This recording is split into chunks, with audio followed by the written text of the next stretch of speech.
الحمد لله وكفى وسلام على عباده الذين اصطفى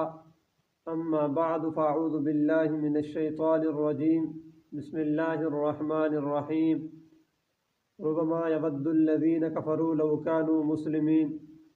صدق اللہ العظیم۔ پارہ نمبر 14 مختصر خلاصہ۔ اس پارے کے اندر دو حصے ہیں۔ پہلے حصے کے اندر سورہ حجر ہے اور دوسرے حصے میں سورہ نمل ہے۔ سورہ حجر کے اندر اللہ رب العزت نے 4 باتیں بیان فرمائی ہیں۔ ایک، اللہ رب العزت نے مشرک کفار مکہ اور کفار کی اللہ تعالیٰ نے خواہش کا ذکر کیا ہے کہ جب کل قیامت کا دن ہوگا اللہ تعالیٰ مسلمان کو اعزاز اور اکرام کے ساتھ جب جنت میں داخل فرمائیں گے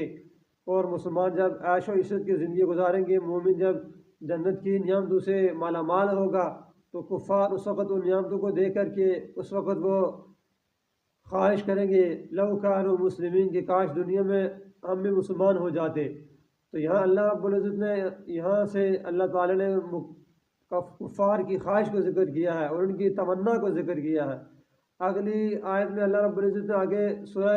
اسی آیت کے اندر اللہ تعالیٰ نے قرآن کی حفاظت کا ذکر فرمایا ہے، انا نحن نزلنا الذکر وانا لہ لحافظون، کہ اس قرآن کو اتارنے والے ہم ہیں اور اس کی حفاظت کرنے والے بھی ہم ہی ہیں۔ باقی جو کتابیں آئی تھی اللہ تعالیٰ نے وہ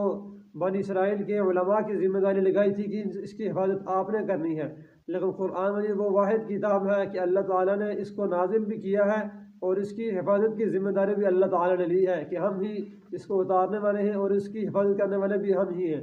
آگے اللہ رب العزت نے تیسرے رکوع کے اندر اللہ رب العزت نے وَلَقَدْ خَلَقْنَا الْإِنسَانَ، یہاں سے اللہ رب العزت نے انسان کی تخلیق کا ذکر فرمایا ہے کہ ہم نے انسان کو تخلیق دی ہے اور اس انسان کو ہم نے پیدا فرمایا ہے۔ تو اللہ رب العزت نے انسان کو ایک گندے قطرے سے پیدا کر کے اللہ تعالیٰ نے فرشتوں کا مسجود بنایا ہے، اور اللہ تعالیٰ نے یہاں سے شیطان کی رد ہونے کا، شیطان کے مردود ہونے کا بھی ذکر فرمایا ہے، اور فرشتوں نے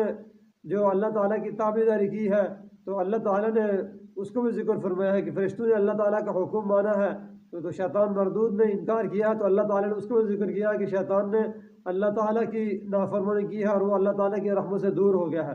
آگے اللہ رب العزت نے 3 قصے بیان فرمائے ہیں۔ پہلا قصہ سیدنا ابراہیم علیہ السلام کا ہے کہ اللہ تعالیٰ نے اس میں سیدنا ابراہیم علیہ السلام کو بیٹے کی خوشخبری دی، تو سیدنا ابراہیم علیہ السلام فرمانے لگے کہ اب میری عمر بہت زیادہ ہو چکی ہے، مجھے بیٹا کہاں سے ہوگا؟ تو فرشتوں نے سیدنا ابراہیم علیہ السلام کو بیٹے کی خوشخبری دی تو فرشتے